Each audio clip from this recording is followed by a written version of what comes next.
Sorry. Didn't see you there. I never see you there. You never see me either. I mean, you might have if you know what's going on and you know what to look for or whatever. But like, nah, man, I caught you singing. I don't know what he's talking about. Anyway, back to what I was talking about before I was rudely interrupted by your singing.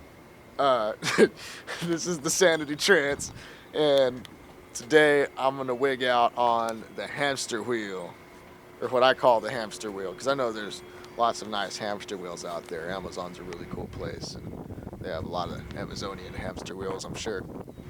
But what I mean by the hamster wheel is like kind of touching back on the cog episode. Sometimes you feel like you're just doing the same thing over and over again all the time, and it drives you crazy. But really, all you're noticing is patterns. We're pattern recognition animals. I'm gonna say it like that because it seems pretty primal and subconscious to me, but automatic. And to recognize the pattern is one thing. I would call it the beginning. And if you choose to apply yourself more towards doing something about changing the pattern you just noticed, you know, the greatest gift is awareness of it. But if you don't do anything with it, then you just see your pattern. You just continue to go crazy over the years, or however long you decide to put up with whatever you're going to put up with. But yeah, the hamster wheel is what I call that system, because it's like whatever you're doing, you're going from one place to another, the same order, almost the same time every day. Very clockwork oriented, right? We even get upset if our lunch is late or those kind of things, and for good reason. You know, there's a lot of pressure with day jobs and stuff to be on time and all that stuff and whatever. But how do you change that? You can't make a big warp to the wheel without everything going totally wrong or different or backwards. So you have to realize what your system is, because just because you go to the same buildings doesn't mean you'll be able to change that. Some of these things are just too big. You can't change the city you're in. You can't change the country you're in. You know, those are huge moves. If you can do that, awesome. That's a big system change. You have to change your entire system if you can change those, you know. But for the rest of us who are just going to be living in the same place for a second and just figuring out how to be happy at all in the pursuit of happiness, which is a messed up linguistics joke to me, because the pursuit of happiness implies we're not happy. You know, we have the right to life, liberty, and misery. Nah, man, I am happy. I pursue happiness, but that's not how I think about it. I bleed happiness instead. It's not something on the outside I chase. I create it. Very simple. The maintenance of it, you know, on the other hand, the expansion of it, those are healthier words instead of the pursuit of it, because that can make it seem like we didn't get it today, guys. Time to go inside. Nah, the way I work my hamster wheel, I must have some kind of, you know, ADHD or something, but at the same time, if I do, I have massively embraced it. Like, I don't believe it is a disorder. I think it's a superpower, if that's even what you want to call it, because you have our thresholds of thought. I don't even know what we're comparing ourselves to. I don't know what normal really is, you know, because it's like even 100 years ago versus 100 years from today, you know, the idea of what a normal thinking, rational person would act like is going to be a little warped because of cultural changes, cultural beliefs, the times, you know, computers for sure. So, I don't know, we all just think, right? But to me, I can't really stop. I can't really turn it off. And so I just spread it across a lot of different things, and I feel like I'm a jack of all trades and master of none, and yet that's comparison still. That's a misery waiting in a sneaky costume.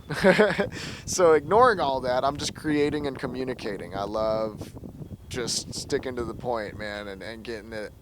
The fact that, you know, I could take this creative endeavor all sorts of different levels of dimensionality and stuff like that, but just keeping it into words and not, even though I'm not like the best creator or mixer or whatever, it's like on a technical level, on a conceptual level, all I'm trying to do is share my favorite ideas. And so, yeah, I don't need to be all over the top. I'm going to get there. It's going to be hilarious because I just need an excuse to practice. And so this is a good enough one. But besides that, I just want to do the thing, and it's hard to sit down to do these sometimes, and that's because of my own personal hamster wheel. And if I quit saying the word hamster wheel, I'm going to start using the word system instead. It's the same thing. But I'm going to call this a system. Going from place to place, doing the same things because of the way the room is arranged around you. Like the feng shui of things.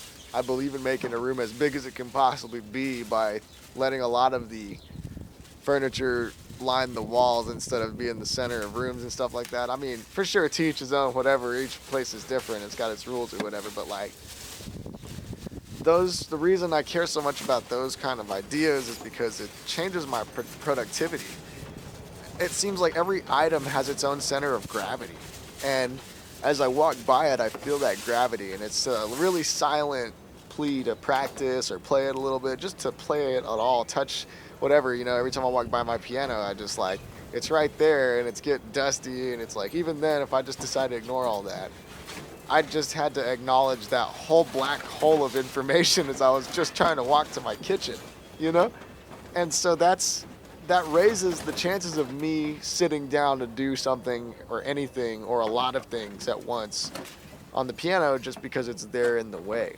And so once I realized every item around me has a certain center of gravity and makes me think a certain set of thoughts and feel a certain set of ways, everything is almost like its own little pharmaceutical experience. Me looking over to my left, I'm going to see certain things, and that's side effects of that may include this and this and this in a certain order. Not to mention what I ate is going to mess with that too. It's crazy. There's so much going on. I don't know what thoughts I'm in charge of having for myself. I'm just surrounded by things that make me think about certain things. So I just try to be around ambiguous items that are creative templates, so that way it's up to me to decide. But I've littered my hamster wheel, my system. There's instruments decorating the path, not like in the way or anything, but I am always sitting nearby one. There's always a few nearby. There's always something going on somewhere where I'll be playing in a little bit, or being able to practice while I'm working on something else, or run some scales while I'm watching some TV. It's just because it's there. If I kept it in its case all the time out of the way, there's a lot better chance it gets dusty. But that's what I'm saying with the hamster wheel. It's like, whatever changes you can do, don't change your life about it unless you're down to deal with how much that's going to be. That's going to be exhausting. But small changes, man. It's like, if you want to learn how to do something, throw 5-10 minutes at it a day. That's enough. It really is. I know it sounds stupid, but like, if you can stay consistent, it's totally different. And it's digestible mostly. Remember, the point of all of this is to hit home with the message being communicated clearly and effectively. So if it's not, you've already watched too much, or find some other video, whatever. But that's all I'm saying. You can become whatever you'd like to become if you know what that entails. The more you can explain what a professional musician actually does, like, really, instead of the idea or the perception of what you think one is, to me, it's more like I didn't really feel like I was able to call myself a musician until I could play the scales, knew what it could play, all the chords, not all of them. There's so many, but you know what I mean. It's like, how come I can't play a major scale like in thirds or sixths or sevenths, or the minor scale the same way, or it's like that. Those are very specific things, It's like, if I want to be a basketball player, how come I can't shoot sink a three-pointer more often than not? Or can I throw the perfect spiral football throw? It's every one of those things are check boxes that can just take a little bit of practice. No matter who you are, you just kind of leave one of those things lying around in your path. You can start practicing without noticing you're practicing, or having time to take yourself serious about it. It's like, you're just doing it. Who cares? The label is mostly the enemy most of the time. You start calling yourself something, and then you start feeling the guilt of being that or not being that, or it's just a waste of time, man. You're doing anything but practicing. Get back to work. Nah, it should be enjoyed. The entire thing is a process. The entirety of life is a process. There's never a sandbar you get to just chill out on, and if there is, I hope you're slowing down enough to enjoy it.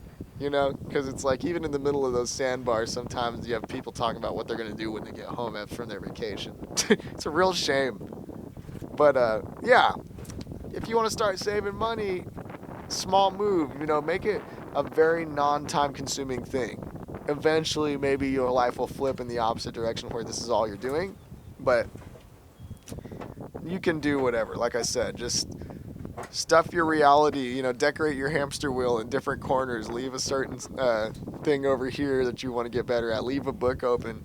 I've got instruments lined in my house, the places I work. Like, there's always something nearby because I love music and I want to get better at that for the rest of my life. But like, you know, the computer's also right here where I can just look up something and start studying videos on that while we're on some other skills or something. My mind is crazy and it's really hard for me to sit and focus sometimes. So that actually helps me deal with this if you're wired like me. I know it's not ideal. I don't believe in multitasking and I'm a drummer, you know, and that's ridiculous. But it's like the whole point is one thought at a time, you know, so I don't know. It's something I could afford to do is slow down mentally. I have a lot of anxiety apparently because if I'm thinking that fast, am I thinking at all? Am I tasting anything myself? You know?